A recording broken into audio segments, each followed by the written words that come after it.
Mandatory OTAs kicked off on Tuesday. What did we learn?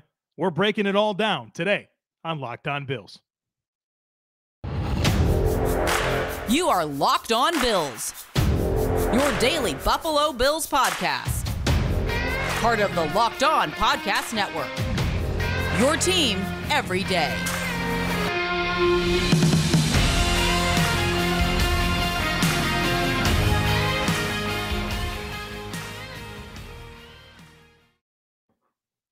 What's up, Bills Mafia? It's Joe Marino from the Draft Network, and I'm your host of Locked On Bills.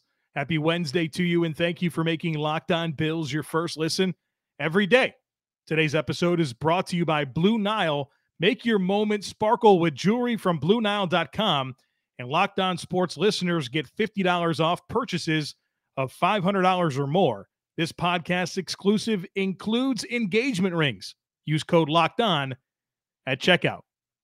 Well, folks, OTAs have kicked off, and we know that OTAs have been underway for several weeks now, but these are the mandatory OTAs. And we had an opportunity to hear from Sean McDermott, Josh Allen, Von Miller, Micah Hyde.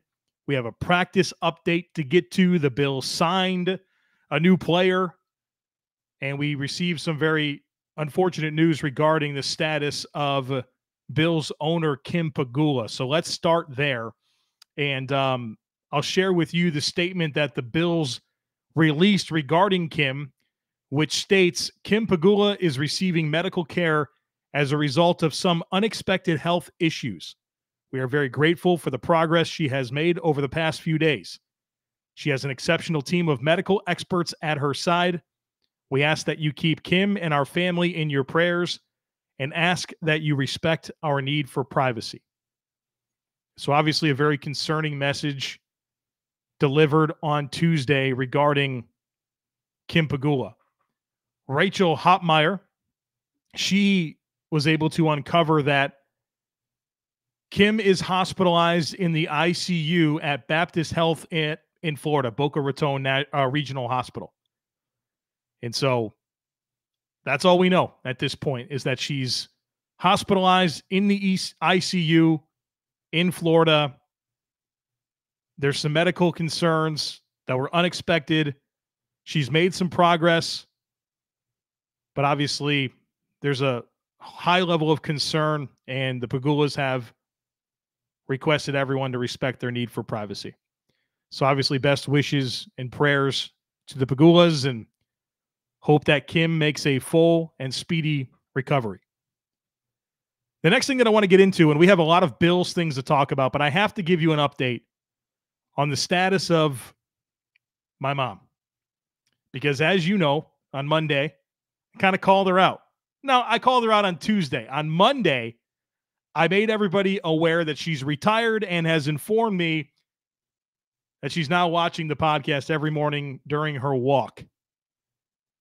And I congratulated her on her retirement, and I welcomed her to the listenership of Locked On Bills. And then on Tuesday, I came out here and said, listen, I'm a bit surprised that I gave her a shout out and then she didn't say anything back to me. And it got me a little suspicious that she was either behind or she wasn't watching the podcast like she said she was.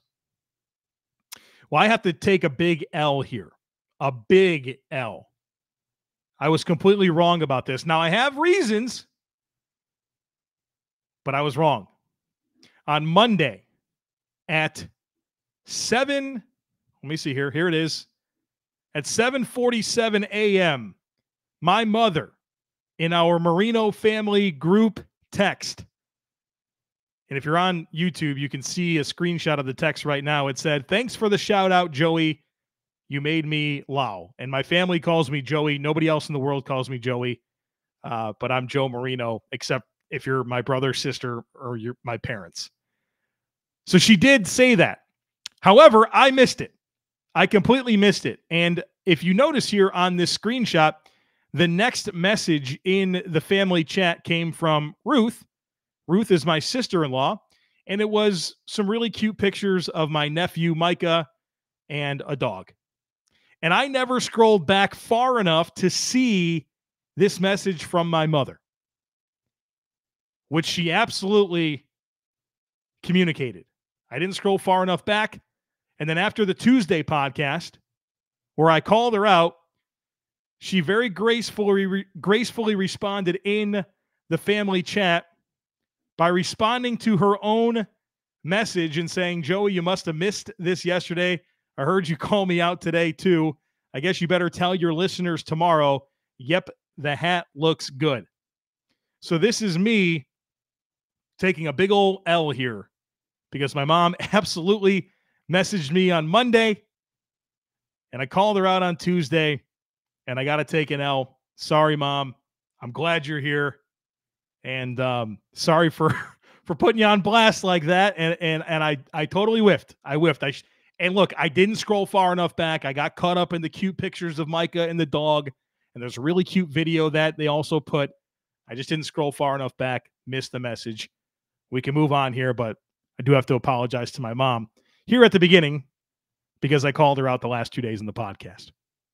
Moving on, I want to talk about a player that the Bills signed, and then we'll get to the practice update. And then, of course, my thoughts on the comments made by Sean McDermott, Josh Allen, Von Miller, and even one from Micah Hyde. But the Bills signed offensive lineman Greg Van Roten since the last time we spoke, signed him to a one-year deal.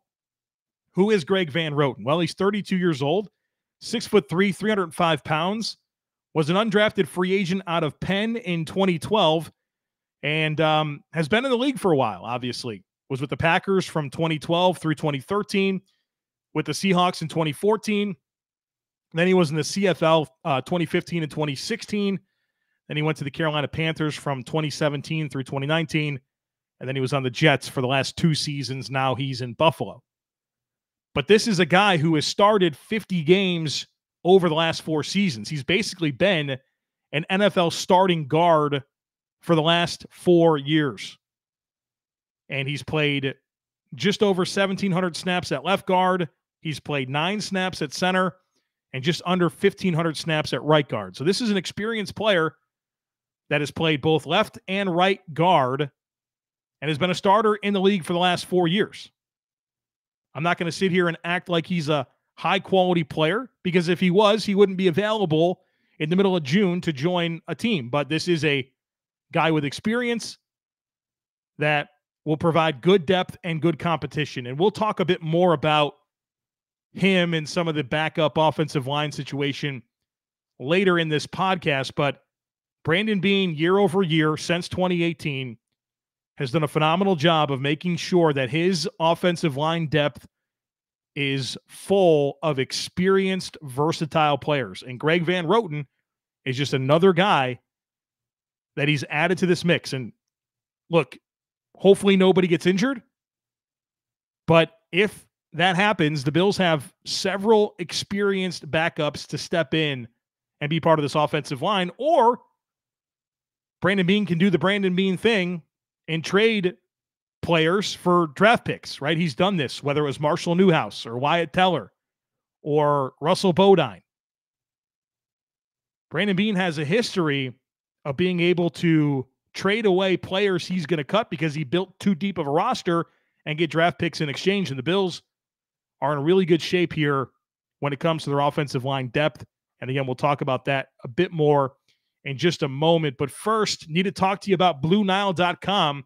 Whether you're ready to pop the question or you're celebrating a milestone moment, find jewelry as unique as her with the modern convenience of online shopping at BlueNile.com. You can create the engagement ring of her dreams. Blue Nile has simple online tools that let you choose the diamond shape, size, and clarity, as well as the setting style. Blue Nile's bench jewelers will then handcraft her perfect engagement ring, making sure that each ring is one of a kind. Or you can celebrate life's special moments with fine jewelry. And maybe you're in the market for some fine jewelry, but you're having trouble choosing. You're in luck because Blue Nile has jewelry experts on hand 24/7, available via phone or chat to help you find a memorable gift at every budget. Make your moment sparkle with jewelry from BlueNile.com, and Locked On Sports listeners get $50 off purchases of $500 or more. This podcast exclusive includes engagement rings. Use code Locked On. That's code Locked On. Plus, every order is insured, ships free, and arrives in discreet packaging that won't give away what's inside. Shop stress-free and find your forever peace. Go to BlueNile.com today.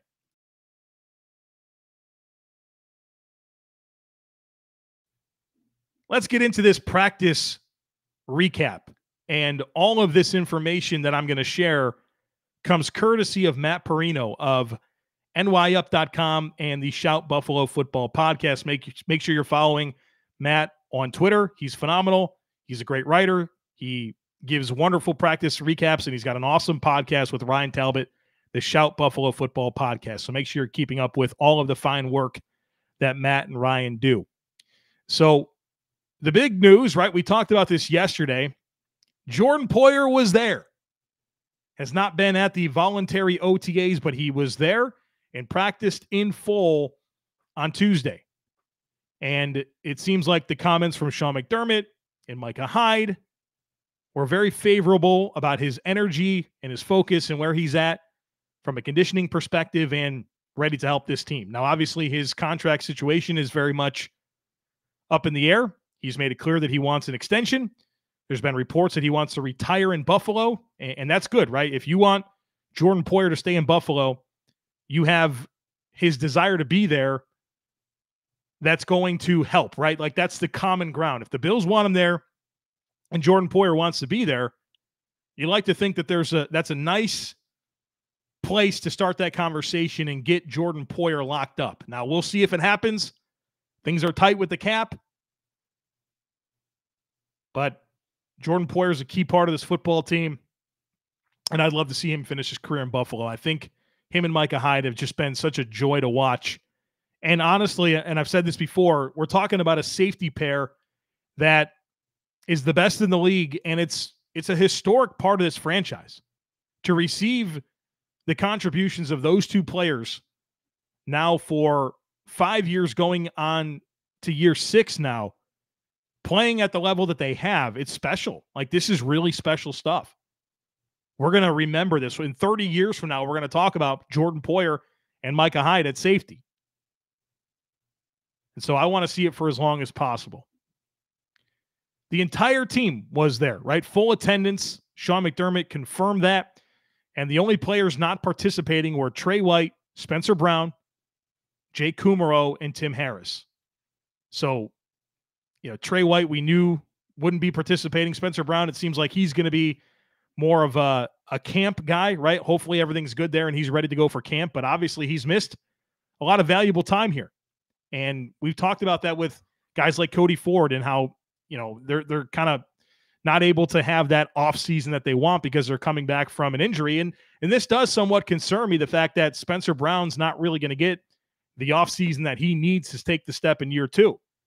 And I don't know if that means that David Quessenberry could be the Bills starting right tackle and Spencer Brown's going to be more of a reserve, but it at least opens up that possibility in my mind. Now, we'll see if Spencer Brown is healthy, ready to go, is clearly the best right tackle on the team. He'll be the starting right tackle, but I would be lying to you if I didn't have some level of belief that David Quessenberry has a real shot to be the Bills starting right tackle this year. Of course, with those players not participating, that means that Dawson Knox was a full go, and he's been on the sidelines of late during OTAs, and so it's good to see that he's healthy and practicing in full. Matt Marino commented on rookie running back James Cook. He said that he looked explosive and had a particular rep where he was able to separate from Matt Milano in coverage, catching a pass from Josh Allen.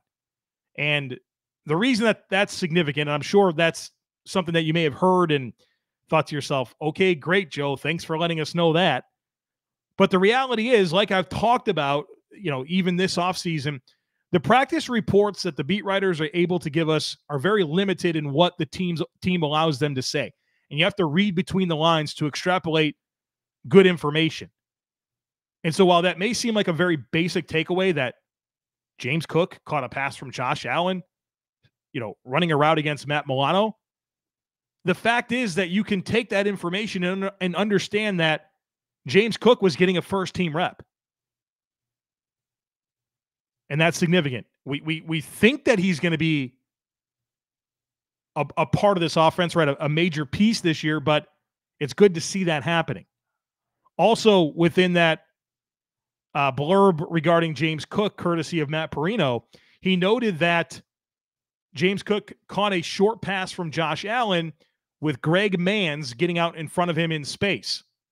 And so that's interesting to me because that sounds like a first-team rep for Greg Manns. I don't know if that was at guard or at center, but Greg Manns was getting run with Josh Allen during a team rep. That's significant. Matt Marino talked about Josh Allen and said he looked dynamic. He only noted one incompletion, which was a deep shot to Tavon Austin. And I found it interesting that Matt Marino even kind of made a joke about whether or not he should even write about Josh Allen because, of who he is and his status in the league and that he's performing to expectations. And we all just expect Josh Allen to go out there and be awesome in practice. And you guys know I love Josh Allen. There's no question about it. I think he's a wonderful football player. I'm so glad that he's on the Bills. I think he's one of the top 2 players in the league.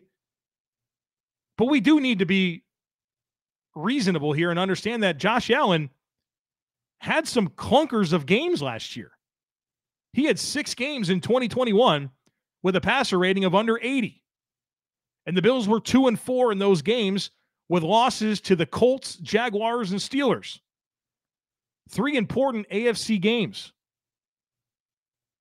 So, yeah, Josh Allen's awesome. We expect him to be awesome. But he had some clunkers last year. And so I, for one, was grateful to hear about how good Josh Allen was playing. You saw some positive remarks from other reporters last week. So, yeah, we think Josh Allen's awesome, MVP candidate, one of the best players in the league. But he wasn't without some issues last year and not performing to his expectation, at least on 6 occasions. Matt Marino noted that O.J. Howard looks slow. That wasn't something I wanted to hear. He said that it's not comparable when it comes to movement skills between him and Dawson Knox, and he called O.J. Howard robotic. So we'll see. Sean McDermott offered some very high praise for O.J. Howard.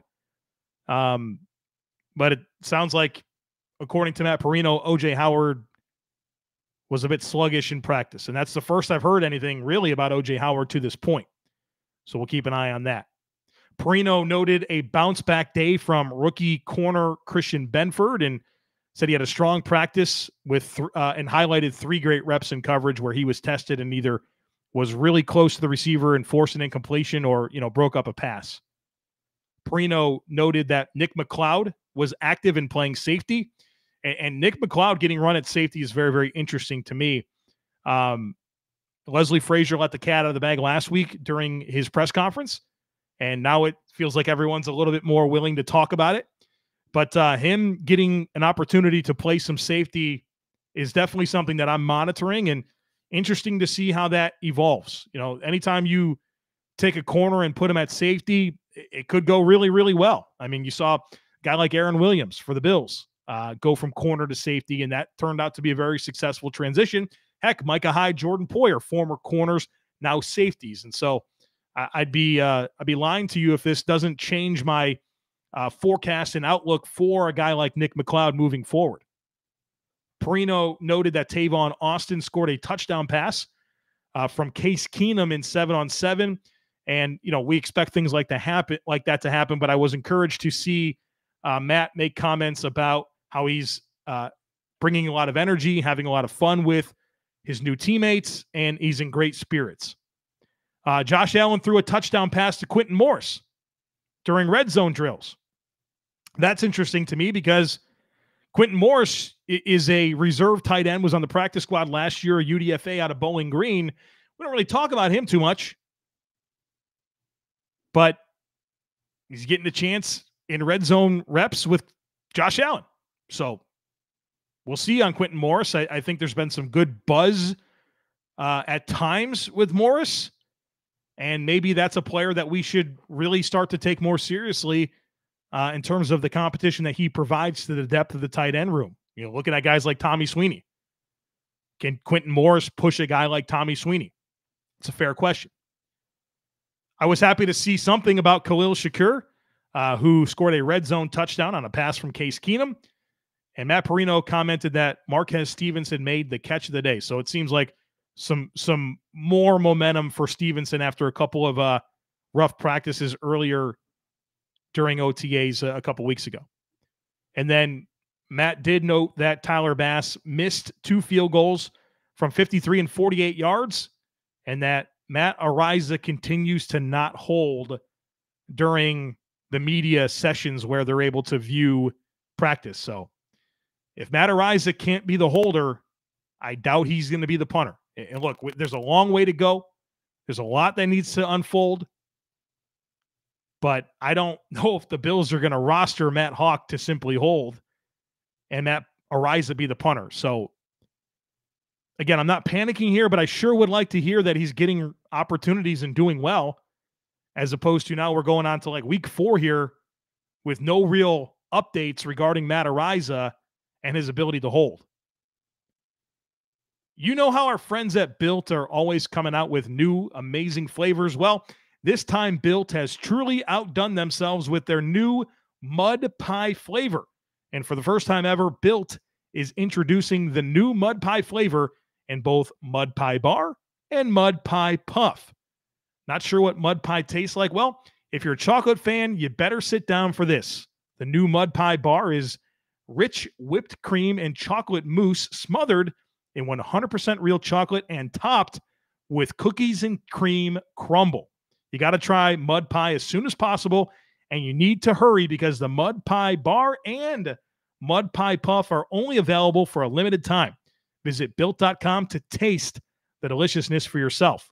Not convinced? Well, luckily we saved the best for last. It's actually good for you. No, really, all Built products are low calorie, high protein, and low sugar. Mud pie bars and puffs are available right now at built.com, and they're going fast because they are so delicious. And like all Built bars are covered in 100% real chocolate, that means they're healthy and tasty. Got a deal for you. Go to built.com, use our promo code LOCKED15. You'll get 15% off your next order. Again, that's promo code LOCKED15 for 15% off at built.com.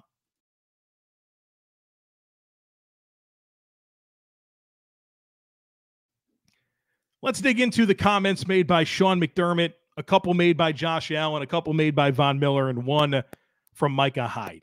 And look, Sean McDermott spoke for over 20 minutes on Tuesday.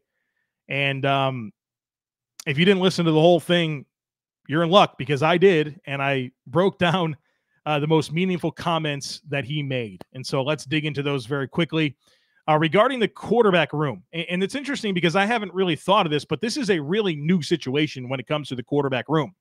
Josh Allen is the only guy from last year that's in this room. You've got Case Keenum, Matt Barkley, and Joe Brady. So a new coach and 2 new backups. Sean McDermott commented on this and said, the personalities and experience of the room have to work together. It's an important room. Josh is the guy, and those 2 other players have to support Josh, but at the same time have to get themselves ready to go. The backup quarterback job in the NFL is a hard one because of what comes with the job description. He also praised Joe Brady's impact on the room. So it sounds like things are going well, but you think about quarterback rooms and how it really is an entire group of people, usually a couple of backups, whether it's a practice squad guy and a QB2 and a quarterback coach who it's their job to get Josh Allen ready to go. Well, simultaneously, you have to support Josh Allen, but you also got to get yourself ready to play. And so it's important to have that room right. And not enough teams get this right. The Bills prioritize it, and I'm thankful for that.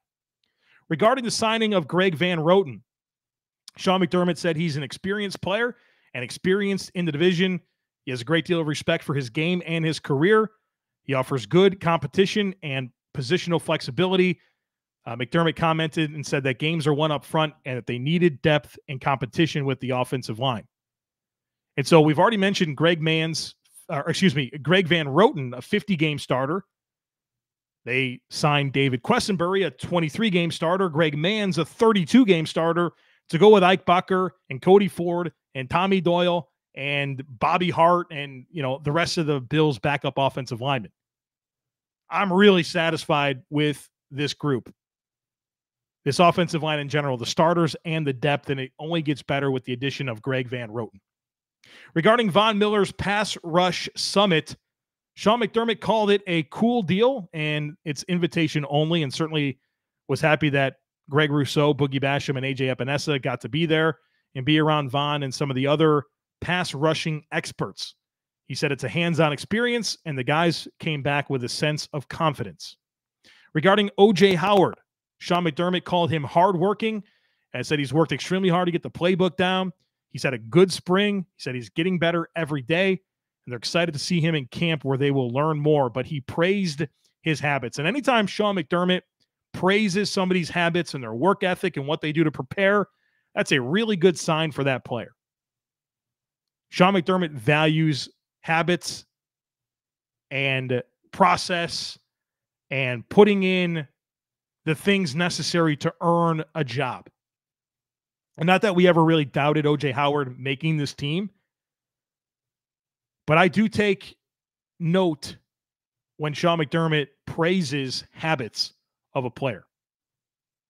Regarding Ken Dorsey and him taking this offensive coordinator job as opposed to an outside hire, and how much further they're ahead because it's a familiar voice and a familiar coach. Sean McDermott said that they are light years ahead, and if they were to bring in someone from the outside, not only would they have to learn new plays, but new terminology and learn a new person.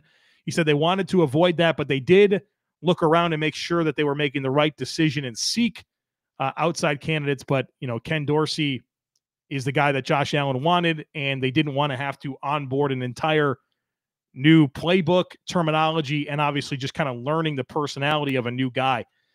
It's an underrated component of this Bills team having a new offensive coordinator, but also maintaining a lot of continuity with it.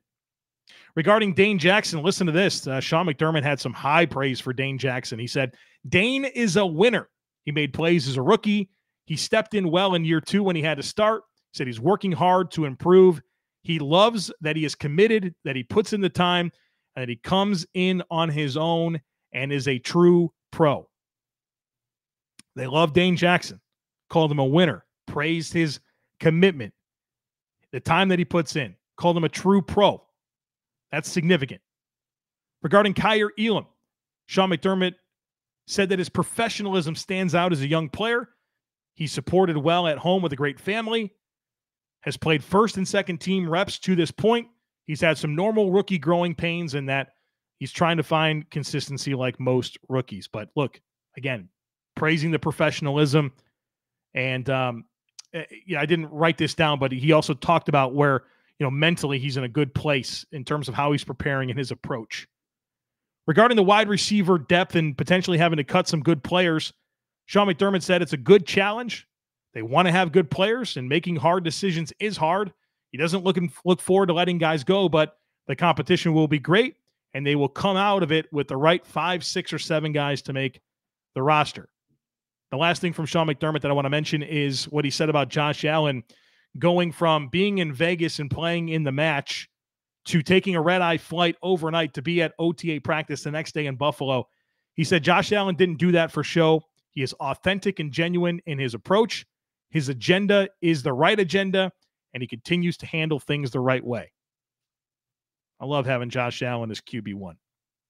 2 quick comments from Josh Allen. He spoke for 10 minutes. I thought the 2 most meaningful things that he said were regarding, number 1, his relationship with Case Keenum and how they've bonded over golf, their sense of humor, and the personalities. They've gotten along well, and said that Case Keenum's experience being around, playing a lot of football, playing in a lot of different offenses has been helpful, and that they quickly develop trust and respect in each other. Regarding Tavon Austin, Josh Allen called him a true pro, said he's super attentive, wants to hear every play call, wants every rep he can get. His attention to detail has been awesome, and his approach to his teammates has been awesome. So, look, a lot of great comments about Tavon Austin, who's going to push guys like Isaiah McKenzie and Marquez Stevenson and really make it quite the competition for that wide receiver 6, wide receiver 7 spot. Let's move on to Von Miller. He spoke for 12 minutes. 2 major things that I took away from his session, and I love listening to Von Miller, man. This guy's a dude. You can tell. Loves football. It's all he wants to do is play ball, and he wants to pay forward everything that he's been taught. I mean, he's an amazing guy to listen to. Kind of like Emmanuel Sanders in a lot of ways from last year, where you just have such a great respect for not only the career, but just how they carry themselves and talk. And I'm so happy that he's on this team. Regarding Sean McDermott, Von Miller said that talking to Coach McDermott was part of what sold him on Buffalo, called him authentic, genuine, and a coach that he wanted to play for. Then regarding Greg Rousseau, he said, working with him is just like polishing a diamond. He's not trying to change guys, but he's just trying to understand his approach and mindset, and then trying to tell him his mindset to see if it can help him. He said that Greg is big, tall, and rangy, and that he can't play the game the way that he plays the game. And so he really focuses on the mental side of it. And that approach to playing the game is where Von Miller felt he could help Greg Rousseau and really any other young player. The last thing I want to mention is something Micah Hyde said about Trey White, because I think this is about the only update we got from Trey White, and I'm certainly interested in where he's at. Micah said that he's working extremely hard, and said that he would bet every last penny that Trey White will come back even better than he was before. Now, I don't know when that's going to be. Hope it's week 1. But it's encouraging to hear something like that regarding Trey White. Is we know he's rehabbing, we know he's on track, but we want to see Trey White play football again at a high level. I can't wait for it. I missed that at the end of last season. One of my favorite players to watch on the team. And I'm anxious for him to get back to being one of the best corners in the NFL. All right, folks, that's going to do it for us here today on the podcast. I think we're going to have another podcast very similar to this tomorrow. If the OTAs are open to the media and we get to hear from players and coaches and we get practice recaps and that type of stuff. If that's not the case, we have plenty of other topics to get into. So we're talking Bills football here every day, Monday through Friday. Don't miss anything. Make sure that you're subscribed.